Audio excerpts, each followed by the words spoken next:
So thank you very much, and thank you for the chance to present here our work in deep learning for smart living.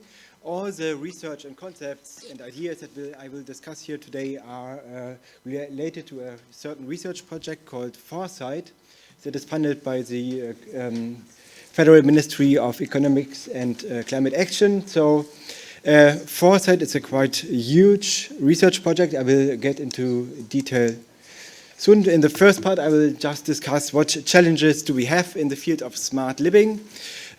What challenges do we have to solve before we can even think about using AI methods or deep learning to solve problems that exist in this field. This is mainly solved in this research project Foresight. I will discuss the platform that we developed there in this field, and then discuss certain AI use cases that we can apply there, and pick out one specific case study, namely edge artificial intelligence for human activity recognition, which is some sort of basic service that we can use to build other AI methods on top. And then discuss what we have learned so far and how we want to improve this in the future. So what is actually smart living?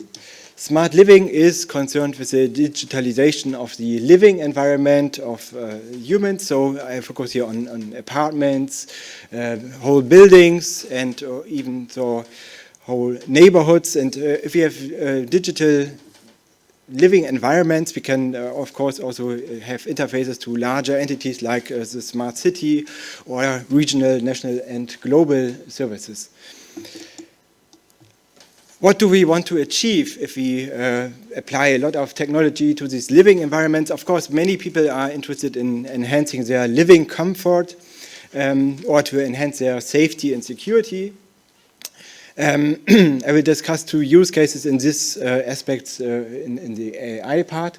And one thing that has got more and more important in the last couple of months is, of course, to increase the energy efficiency. So, for example, control the heating and ventilation of apartments to, at the one hand side, have a nice, comfortable home, cozy environment, but at the same time save energy to, for example, save money and protect the environment. And so we have a lot now, many other economic aspects as well, on the business to customer level, but also on the business to business level. And the major challenge that we have currently in this field are that we have technological silos. So in this, often in this building, home and smart home environment, we have technological silos. So we have different communication protocols. One solution of one manufacturer or vendor does not is not interoperable with solutions from other vendors. So we have huge difficulty to get this all in line to even have access to data that we can then use for AI in the next step.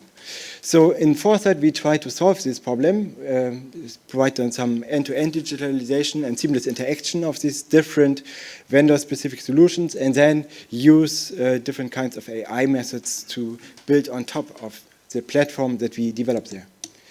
So in Foresight, we are currently 78 partners that work together to solve these problems.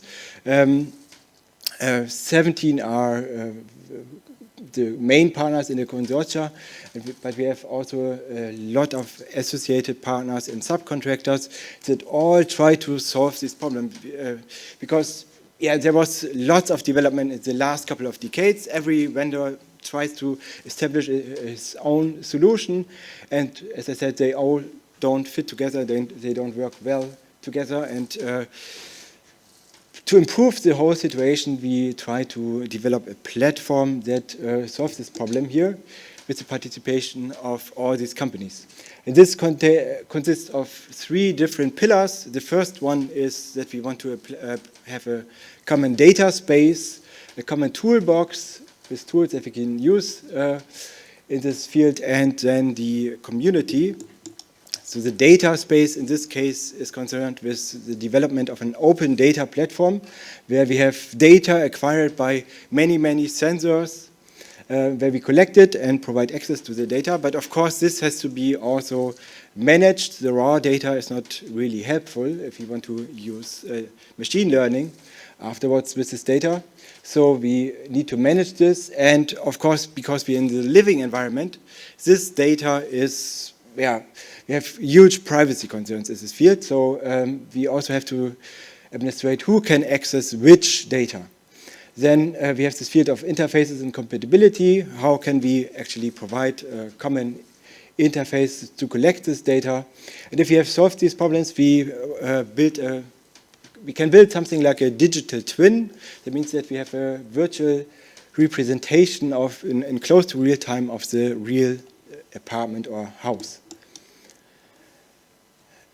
To get this in the toolbox, we use some curated data, standardized data format that is called the Web of Things standard, that describes all the data sources, the locations, the protocols, different sensors and actors have, where are they located, and then we can use this to apply actually reasoning or to label the data in some semantic way and start the development of these AI methods. And in this community, I said we have these 78 partners that try to work together in this field and develop some manufacturer-independent platforms here so that other small and medium companies, but also corporations, can access this data and use it to develop their own applications and smart services. And yeah, of course, most of these partners come from Germany, but we try to also have interfaces to the European landscape in this field and the international field. So in the beginning, we try to be compatible with this Gaia X development. We have to see how this continues, but in general, it's one important goal is here to have not a national perspective here for this field, but also international perspective. Now, if we talk about interoperability, which is a major challenge here, we have to keep in mind that this scales into very many different directions. So we have these fields of application from the single device up to the whole city that where we have lots of different devices that have to work together. We have these different industrial sectors. So we have the electronics industry that is concerned with completely different things than for example, the housing industry or power industry. So we have all these different perspectives on smart living here that we have to unify. And then we have different levels. So we have the devices and components level, where we have completely different types of devices. We have connectivity level, where these devices speak different types of communication protocols. For example, KNX is one standard. For lighting, we have DALI that is completely different. So all these devices do not really connect together, but this can hopefully be solved in foresight. And then we have the level of data and information that we collect from these devices. And then, based on this level, we can start to try to think about AI methods that we can apply here. I will discuss one specific application where this can be accomplished already. And if we have these AI methods, we can think about applications and business models that we want to realize here.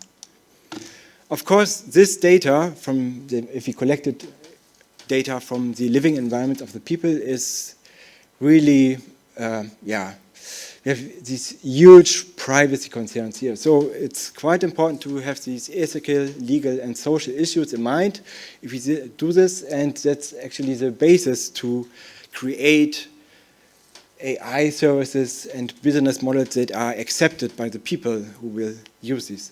So, and this is also one important point why we focus on edge computing here. We usually don't want all the data that we collect in an environment to be shared with the whole world. It is somehow transferred to some cloud of of whoever, and that we can't control the access to this data. So edge AI has the possibility to, in some way, solve these issues a little bit or mediate them. What are possible AI use cases in this field?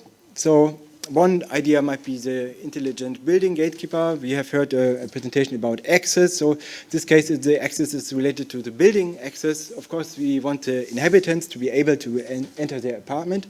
But in certain cases, it might be also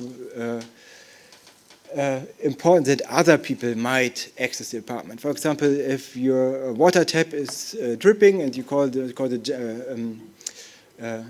plumber, you might get the information, okay, I will come to your apartment next week on Monday, somewhere between 8 o'clock in the morning and 6 o'clock in the evening. So please be at home, and then you have to stay at home the whole time. And in such a case, you might provide access to just one specific company or plumber to your apartment to enter this and don't be at home. This is, of course, more important for large houses, for the housing industry, for example, where we have service people who want to enter a certain apartment. Then we have smart energy management. So this is really important if we want to maximize the comfort, at the same time minimize the energy, consumed energy that is required to heat the apartment.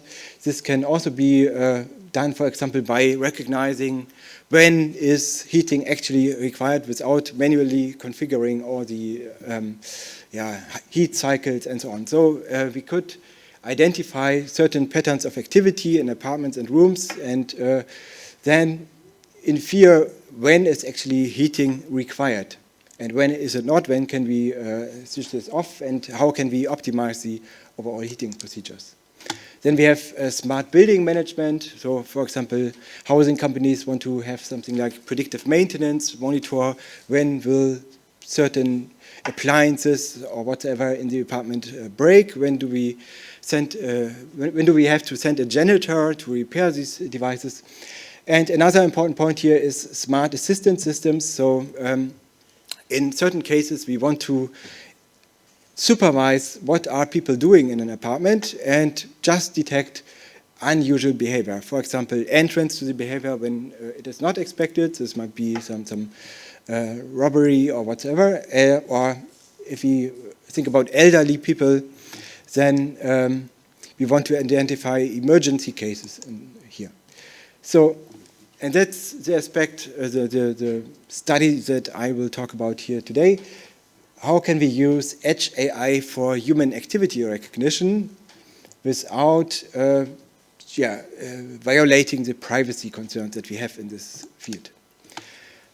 As I said, in the rationale or the idea here is that if we think about elderly people who are at home and refuse to go to the retirement home, for example, they often have something like emergency buttons that they carry with them, and then in a case of an emergency, they can click the button, but it's often also, for example, the case that they get up in the middle of the night, walk to the toilet, fall down on the floor, and then they lie on the floor for the half of the night until the care personnel arrives in the next morning. So that's quite frequently happening, and we always need some sort of compliance here from these people. Other cases is, for example, we recognize unexpected activity in an apartment when it is not expected. So probably we have a robbery or burglary that is happening there. Some people enter the apartment when they should actually not. In this case, we want to have sensors that can all detect these kinds of events. And we want to exactly define which events should such a sensor detect, when, and which events should be communicated with other people, with which people. So we have here need some sort of software-defined sensor. We have, in this case, we developed a sensor device, more on the next slide, that we can just plug into a wall box, power outlet in the wall, and that measures many different physical quantities. And these quantities are, or should not, this sensor data should not leave the apartment at all. We don't want, usually it contains important data that nobody should actually ever see.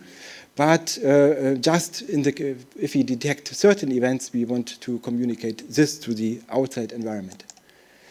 Here you see this sensor device that we developed together with the Insta company. As I said, you can just plug it into a power wall, and it has different sensors mounted on this PCB here, and also a microcontroller where which we can use for the software part here. This sensor allows to measure many different quantities. You see a list like light intensity, environmental sensors for temperature, humidity, air pressure, air quality, audio data, vibration data, so we have an accelerometer in it, and it also has a thermocam. And in a first study, we tried to use these sensors to see, can we detect certain activities of the humans in a defined environment, and how good are we? Which methods can we use to detect these the activities of the humans here? And then we want to apply the whole machine learning inside such a device, so in this microcontroller at a really small power efficient level. Here you see this, we performed a study where we used several subjects performing different activities in a defined way. So we have, in the first attempt, a supervised learning problem here, where we have these sensors that communicate with what we call a smart device controller, SDC, where we have the machine learning running. And then we transfer this information to what other entities like a cloud system or a smart building server, where we collect all the data from different sensors. In this experiment, we had, in the first time, also video surveillance. So this is not the end, the final system. So actually, we don't want to use video at all in the final attempt. So we have this data and collect it, and in the study we had 10 to 11 subjects that performed this set of activities here, 10 different activities: open a dishwasher, close it, open a door, close the door and window, and so on. So, and we try to identify how can we detect these activities. What is the computational effort that is required for this, which is important if you think about the deployment to a microcontroller, and how accurate are we in detecting this. What we can observe here is that this is a pretty small data set. Yeah? We have here around 400 to 430 examples for each class. It's not in the order of many thousands examples, because it took many weeks to collect this data.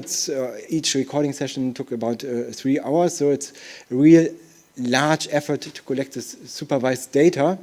Nevertheless, also the data set is quite small. We try to use it for classification, and here's a picture of how this data looks like. So if we just focus on the vibration data, we have 3 different channels. We have this time series data, X, Y, Z coordinates, 3 different channels per sensor. And what you can see here is a time series example for what you can see if someone opens the dishwasher. And you can clearly see that there's some sort of pattern, but you can also see that the data in the lower right graph plot is that the data can be hugely affected by artifacts. So if someone in the floor nearby smashes the door, then we see an artifact that is in the amplitude here many times as big as the signal that we are actually interested in. So in the first attempt here, we removed these artifacts by identifying trials that are contaminated with these artifacts, but in the future we try to solve this and also compensate these artifacts. In this case, we try to use 8 different types of neural networks for time series classification for the analysis of this data. By chance, you would expect that you can achieve about 10% of accuracy here, because we have about 10 different activities. And what you can observe is that these neural networks, we used hyperparameter tuning for different parameters here for all these networks, that these still perform largely different. So we have this time CNN, which has just an accuracy of about 25%. But with, for example, here mixed CNN LSTM neural network, we are able to achieve an accuracy of about 95%. Even so that we have a really small data set in comparison to other data sets. So this 95% doesn't look too bad in this first attempt, but of course this is still not perfect. So if you think about emergency cases and you have a failure rate of about 5%, then you will get a large number of fail alerts. So this has, of course, to be improved. But as I said, it's really difficult to acquire a lot of data. Yes, there are no data sets basically for this field of application that we can just download from the internet and then start using this and optimize the neural networks. So of course we need to use techniques like data augmentation and so on, but this doesn't solve all problems. So here you see the neural networks that we used. We have 3 convolutional layers combined with dropout and pooling and so on, and then this LSTM layer and some fully connected layer in the end. And what is a nice observation here, we achieved this 95%. If we quantize the convolutional layers in the first part, to 8 bits, to apply this to a microcontroller, we still achieve here a performance of 94.9%. So that's just slightly smaller than the accuracy that we achieve with the floating point version of this neural network here. So this basically means that we can apply this to small computing devices like microcontrollers and use this neural network in this type of devices. What did we learn so far in this field? So we are actually able to quite highly accurate detect the activities of humans in a defined environment just by the vibrations of the environment that are triggered if, for example, the people walk across the floor. Here in this case we just use the vibration data, but in the future if we combine this with other sensing modalities like audio data, we could increase this and detect also other activities here.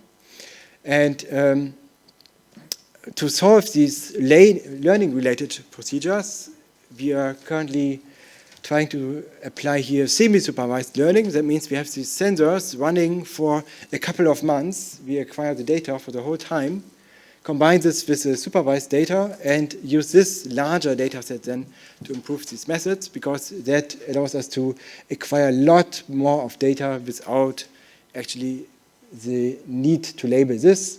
And of course, for privacy constraints, currently we store all this data in a database and use this then to optimize the machine learning methods. But in the future, we try to use here federated learning. That means that we can learn on the single sensor devices smaller models and then combine this, and that we don't need to communicate any data to other databases or whatsoever at all.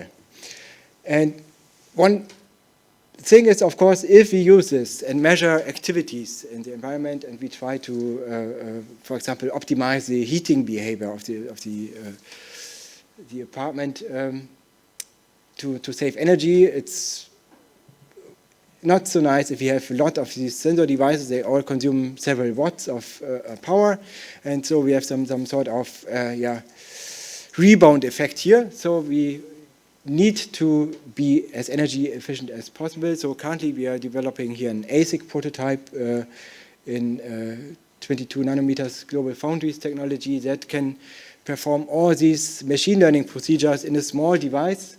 And on a similar problem, we had developed here a prototype for a similar time series classification problem. We achieved less than 10 picojoules per inference operation. So that's really the energy consumption is really low here, and this means that we or we hope that this can then provide a possibility to apply this machine learning around the clock for long times without any increase in energy consumption. So thank you for your attention, and if there are any questions, I would be happy to answer them. And yes, thank you.